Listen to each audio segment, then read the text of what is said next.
शनिवार का दिन है जिस दिन अपन इस दरिद्रता से मिलने के लिए पीपल के पेड़ के नीचे आए हैं। हिंदू धर्म में ये दिन पीपल के वृक्ष के लिए पूजनीय होगा। जो भी शनिवार के दिन पीपल के वृक्ष की पूजन करेगा, दूध चढ़ाएगा या मिष्ठान का भोग लगाएगा, लक्ष्मी और नारायण उसके घर में प्रवेश कर जाएगा। लक्ष्मी और नारायण उसके घर में प्रवेश करेगा। पुराण की कथा कह रही है कि दुनिया के सारे तीर्थ नहीं जा सकते, पृथ्वी की सारी नदियों में स्नान नहीं कर सकते, पवित्र नदियों में आप स्नान नहीं कर सकते, या किसी भी तीर्थ में जाकर एक रात्रि भी विश्राम नहीं कर सकते, या हमने जिंदगी में कोई दान करा ना करा, कोई पुण्य करा ना करा, कोई सत्कर्म करा ना करा, कोई शास्त्र पढ़ा ना पढ़ा, कोई शास्त्र सुना ना सुना, उसके बाद भी शिव महापुराण की कथा कहती है कि एक दिन में अगर मात्र एक बार भी आप शंकर के शिवालय में प्रवेश कर गए या मंदिर में प्रवेश कर गए तो सारे तीर्थ, सारी नदियां, सारे सरोवर, सारी बावड़ी, सारे तालाब, सारे कुंड के स्नान का पुण्य, दान का पुण्य प्राप्त हो जाता है, केवल शिव तत्व को प्राप्त कर लेने। शिव महापुराण की कथा कह रही है कि घर में जो दिया होता है वो दीपक भी कोई साधारण नहीं होता, उस दीपक की भी महत्वता है, उस दीपक का भी वर्णन है। महाराज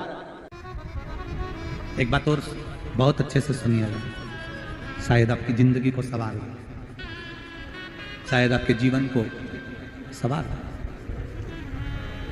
मेरी जीजियों, मेरे जीजाओं, मेरी बेटियों, बेटाओं,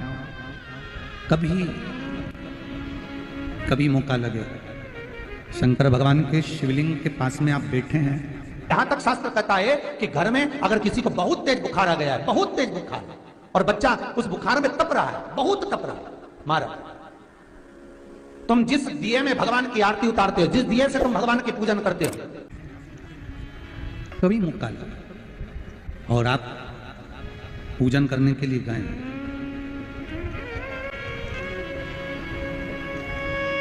कभी पूजन करने के लिए, और आपको शंकर भगवान के शिवलिंग के पास में या शंकर भगवान के शिवलिंग के ऊपर कनेर का अगर पीला फूल देखा है ना आप लोगों ने, अरे बोलो तो जम के, देखा है?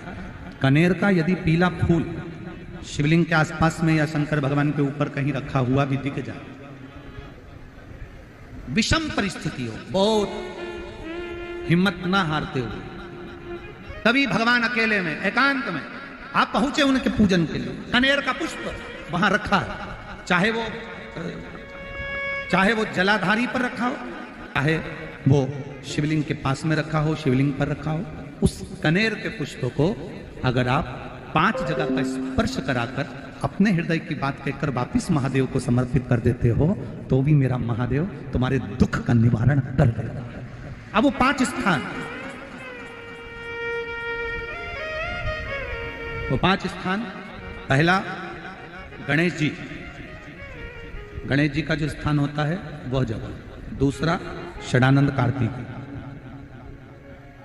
तीसरा अशोक सुंदरी वाला स्थान, चौथा जलाधारी जो ऊपर से बूंद बूंद जल नीचे गिरा रही है, जया, विषहरा, शामली बारी, दौतली, देव, शंकर जी की 5 बेटियों का, और 5वें नंबर का है शंकर भगवान के, जो कैसे वर्णन किया जाए, त्रिशूल के 3 भाग होते हैं।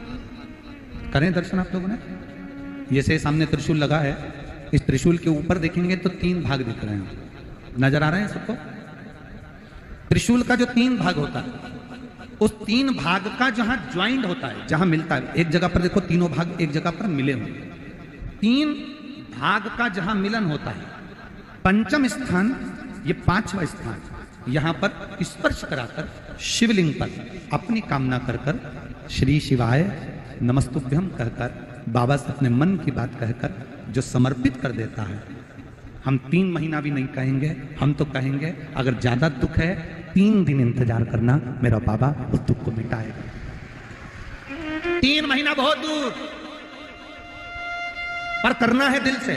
और कई तरह के दीपक होते हैं और दीपक का भी विधान वर्णन किया गया, उस दिए का भी वर्णन किया गया। यहां तक शास्त्र कहता है कि घर में अगर किसी को बहुत तेज बुखार आ गया है, बहुत तेज बुखार, और बच्चा उस बुखार में तप रहा है, बहुत तप रहा है, मारा, तुम जिस दिए में भगवान की आरती उतारते हो, जिस दिए से तुम भगवान की पूजन करते हो, उस दिए की बत्ती को नीचे डाल दीजिए और उस दिए को पानी की बाल्टी में धो दीजिए। कौन सी बाल्टी में? जिस बाल्टी के पानी से आप बच्चे को स्नान करा सको। मारा, केवल भगवान पर से ले जाकर, पास में से ले जाकर उस बाल्टी में थोड़ी देर डाल दो और उस बाल्टी के पानी से उस बच्चे को स्नान करा दीजिए। 15 से 20 मिनट, आधा घंटा लगेगा बच्चे का। बड़ी बेचैन दिख रही हो तुम, क्या बात है? पार्वती जी कहती है देवव्रत, कश्मीर प्रदेश का एक भक्त देवव्रत बेलपत्री के वृक्ष के नीचे बैठकर आपका मंत्र जाप कर रहा है। मैं आपको जगाना नहीं चाहती थी, पर बेलपत्री के वृक्ष के नीचे लक्ष्मी झाड़ू लगाती है, सरस्वती वीणा बजाती है, इंद्राणी उस बेलपत्री के वृक्ष के नीचे जल का सिंचन करती है, 33 कोटि देवी देवता उस बेलपत्री के वृक्ष की जड़ में विराजमान होते हैं। इसलिए देवव्रत एक बार पंचाक्षर मंत्र बोलता है तो वो 33 करोड़ बार गिना जाता है, ऐसा बेलपत्री का वृक्ष होता है। बेलपत्री के वृक्ष के नीचे एक बार अगर भगवान का नाम लिया जाता है तो वो 33 करोड़ बार, 33 कोटि बार गिना जाता है। एक मंत्र केवल नमः शिवाय, ओम नमः शिवाय, नमः शिवाय, ओम नमः शिवाय, 33 कोटि बार गिना है, 33 कोटि। कितना सुंदर लिखा है। फिर वही वाली बात आ गई जो पहले कथा में कहा, अपने लिए अच्छा वाला घी छाट के लाना, अच्छी कंपनी का लाना, और जब यज्ञ करने बैठे, पूजन करने बैठे, हवन करने बैठे, भगवान का कोई पाठ पूजन करवाई, पूजा वाले दुकान पे बोलना कि पूजा का घी चाहिए। तो वो पूजा का सामान बेचने वाला भी चतुर था, उसने पूजा का ही घी दिया। तो इन्होंने पूछा भैया ये घी कितने का? तो क्या 80 रुपए का? तो 80 रुपए का आधा किलो? तो क्या पूजा का है? भारत की भूमि पर इस मृत्यु लोक में, पूरे विश्व में ऐसे कई घर हैं जिनके घर में गुजारा करने के भी आफत है। पहनने के कपड़े नहीं, किसी के यहां पर भोजन नहीं, किसी के यहां जमीन नहीं, किसी के यहां दुकान नहीं, कोई पूरी जिंदगी किराए के मकान में निकाल देता है। नहीं है। मेरा एक निवेदन है, इस कथा को जितने छत्रपति संभाजी नगर के श्रोता भाई बहन श्रवण कर रहे हैं उनसे निवेदन करूंगा, आप हाथ का ठेला लगा रहे हो, सब्जी का ठेला लगा रहे हो, फल का ठेला लगा रहे हो, धक्के की जिंदगी जी रहे हो, दरवाजे पर बैठे हो, कहीं ना कहीं तुम दास्य भाव की जिंदगी जी रहे हो, तकलीफ में जिंदगी जी रहे हो, बहुत दुख की जिंदगी जी रहे हो, बहुत कष्ट की जिंदगी जी रहे हो, उनसे केवल निवेदन करूंगा 3 महीने 2 जगह पर जल चढ़ाना प्रारंभ कर दीजिए, केवल 3 महीने। एक शंकर भगवान के शिवलिंग पर, दूसरा बेलपत्री के पेड़ के नीचे। 2 जगह पर जल चढ़ाना 3 महीने लगातार चालू कर दो, बाबा तुम्हारा हाथ पकड़कर तुम्हें उन्नति की सीढ़ी पर चढ़ा देगा। हमें कोई चमत्कार करना नहीं आता और ना हम कोई तंत्र विद्या या मंत्र विद्या जानते हैं, ना हमारे पास में बेल है, ना हमारे पास में भभूति है, हमारे पास में तो केवल शिव का नाम है। आप श्री शिवाय नमस्तुभ्यम बोलो, ओम नमः शिवाय बोलो, नमः शिवाय बोलो, चाहे महामृत्युंजय मंत्र बोलो, उसका स्मरण करते करते भगवान शंकर के शिवलिंग पर जल, और उसी पात्र में जो जल तुमने शंकर जी को चढ़ाया है उसमें से बचा हुआ थोड़ा सा जल बेलपत्री के पेड़ के नीचे चढ़ाना प्रारंभ कर दो। अलग से बेलपत्री के पेड़ के नीचे चढ़ाने के लिए अलग से लोटा भर के जल जरूरत नहीं पड़ेगी। जो तुमने शिव जी को जल चढ़ाया, जो तुमने देवाधिदेव महादेव को जल चढ़ाया, बस उसी पात्र का जल शंकर जी को चढ़ाओ, उसमें से बचा हुआ थोड़ा सा जल बेलपत्री के वृक्ष के नीचे चढ़ाना प्रारंभ करना। कौन सा बेलपत्री का वृक्ष? जिसकी छाया आपके ऊपर आ रही हो। शिव महापुराण बड़ी सुंदर बात कहता है, ध्यान दीजिएगा। जिस बेलपत्री का पौधा तुम्हारे सिर का, और ये दोनों हाथ ऊपर कर लो, अपन खड़े हुए और खड़े होकर दोनों हाथ ऊपर करें, इतना बड़ा बेलपत्री का पौधा है, उस बेलपत्री के पौधे की पत्ती को कभी तोड़कर शंकर जी को नहीं चढ़ाना चाहिए। ध्यान रखना, कितना बड़ा पौधा। आप खड़े हो जाओ और खड़े होने के बाद आपका हाथ ऊंचा कर लेना। इतना बड़ा पौधा है, उस पौधे की पत्ती बेलपत्री को तोड़कर शंकर भगवान को कभी नहीं चढ़ाना। शंकर भगवान को उस बेलपत्री को, उस वृक्ष की पत्ती को तोड़ना चाहिए जो वृक्ष तुम्हारे हाथ से थोड़ा सा ऊंचा हो, जिसके लिए तुम्हें हाथ और ऊंचा करना पड़ रहा हो। जैसे एक बच्चा अपनी मां की गोद में बैठने के लिए दोनों हाथों से उचकता है, आवाज लगाता है, उचकता है, आवाज लगाता है, हाथ ऊपर करता है, तो मां उस बच्चे को गोदी में ले लेती है। उसी तरह उस बेलपत्री के वृक्ष की पत्ती तोड़ना चाहिए जिसने थोड़ी उन्नति कर ली हो, जो थोड़ा ऊंचा हो गया हो। तुम उसको पाने का प्रयास करो तो भगवान भी तुम्हें अपनी गोदी में ले ले। ऐसे वृक्ष की पत्ती तोड़। अब तुम छोटा सा पौधा, बिल्कुल जरा सा पौधा, उसी की पत्ती तोड़कर महादेव को चढ़ाओगे, ये श्रेष्ठता नहीं। यदि बेलपत्री का पेड़ आपके यहाँ है और मान लो कई लोग बेलपत्री गमले में लगाते हैं या छत के ऊपर लगा देते हैं, बेलपत्री का वृक्ष जो होना चाहिए वो घर के ठीक पीछे के भाग में,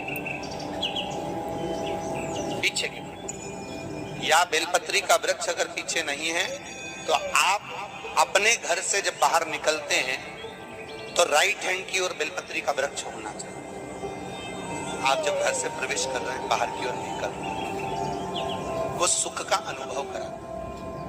यदि घर से निकलते समय बेलपत्री का पेड़ लेफ्ट में अगर आता है, आप जिस घर से निकल रहे हो लेफ्ट में अगर बेलपत्री का पेड़ आता है तो आप 1 रुपए कमाएंगे, 1.25 रुपए खर्च होगा, पैसा हाथ में टिकेगा नहीं। घर में 10 लोग भी कमा रहे हैं तो पैसा घर में दिखेगा नहीं, आएगा जरूर, सारे काम होंगे पर टिकेगा नहीं। यदि लेफ्ट में, राइट भाग का बेलपत्री सुख का अनुभव। बेलपत्री का वृक्ष घर में लगाओ तो घर के पीछे के हिस्से में लगाना चाहिए, और ऐसी जगह नहीं लगाना कि जहां पर बेलपत्र में गंदा पानी जाए या कोई गंदी वस्तु उसके नीचे पड़े। 33 करोड़ देवी देवता बेलपत्री के पेड़ के नीचे सोमवार के दिन, कोई रविवार के दिन, कोई मंगलवार, कोई बुधवार, कोई गुरुवार, कोई शुक्रवार, कोई शनिवार के दिन बेलपत्री के नीचे आकर 33 करोड़ देवी देवता हो तप करते हैं, साधना करते हैं। बेलपत्री के पेड़ का बड़ा प्रमाण है। एक बेलपत्री ऐसी होती है जो कि शंकर पर अगर चढ़ी हुई है तो वापिस उतार कर धोकर फिर शिव को चढ़ा सकते। किसी व्यक्ति से कोई काम करवाना है, वो काम नहीं कर रहा, कोई फाइल आगे नहीं बढ़ रही है, कोई कार्य अटक रहा है, या फिर कहीं रुपया पैसा अटक गया हो, नहीं निकल रहा हो, तो एक जल के पात्र में जल भरकर 5 बेलपत्री शिव जी को समर्पित कर कुंदकेश्वर महादेव का नाम लेकर एक सफेद पुष्प बेलपत्री के ऊपर जो शिव जी को चढ़ाई है उस पर समर्पित कर जल जो लेकर गए हो, अपनी उस कामना को कर कि मेरा ये कार्य अटक रहा है, ये कार्य नहीं हो रहा, कुंदकेश्वर महादेव का नाम लेकर धीरे धीरे जल की धार चढ़ाइए। और एक बात हमेशा याद रखना, फिर निवेदन कर रहे हैं, अच्छे से समझ लेना, शंकर जी पर जब जल चढ़ता है, शिव जी का जब अभिषेक होता है, शंकर जी पर जब जल चढ़ाया जाता है, दूध चढ़ाओ, जल चढ़ाओ, कुछ भी चढ़ाओ, पर एक बात का स्मरण अपने जीवन में होना कि इतने ऊपर से मत चढ़ाना कि जल चढ़े और छींटे आपके ऊपर। बहुत ध्यान दीजिएगा। हाँ, तो यहाँ तक वर्णन करा गया है कि शंकर जी का जल चढ़ा हुआ जहां से बहकर जाता है ना, उसको लांगा तक नहीं जाता। यहाँ लांगते हैं क्या? नहीं ना, परिक्रमा भी करेंगे तो वहीं से लौट कर वापिस इधर जाएंगे। शिव जी का जहां से जल बहकर जा रहा हो, चढ़ा हुआ जल जहां से बहकर जा रहा हो, उसको लांगा तक नहीं जाता। और कई लोग बड़े बड़े आनंद में शंकर जी पे इतनी ऊपर से जल चढ़ाएंगे तो वो छींटे पूरे अपने ऊपर आना चाहिए, शरीर पर आना चाहिए। नहीं नहीं, उसका दोष है हमारा, उसका दोष है। आप भगवान को अगर जल चढ़ाओ, दूध चढ़ाओ, तो मान लो अगर जैसे एक सरल भाषा में समझ लो और अच्छे से, कि जैसे ये शिवलिंग है, शंकर जी का ये शिवलिंग है। और आप जल चढ़ा रहे हो तो इतनी ऊपर से छोड़ोगे तो पानी का छींटा तो अपने ऊपर आएगा, पर वही जल, वही दूध, वही सामग्री आप शिवलिंग से थोड़ी सी दूरी बनाकर अगर आप समर्पित करेंगे तो बाबा उसको स्वीकार भी करता है और आनंद की अनुभूति भी होती है। कार्य में सिद्धता भी आती है, कार्य में उसकी सिद्धता भी होती है।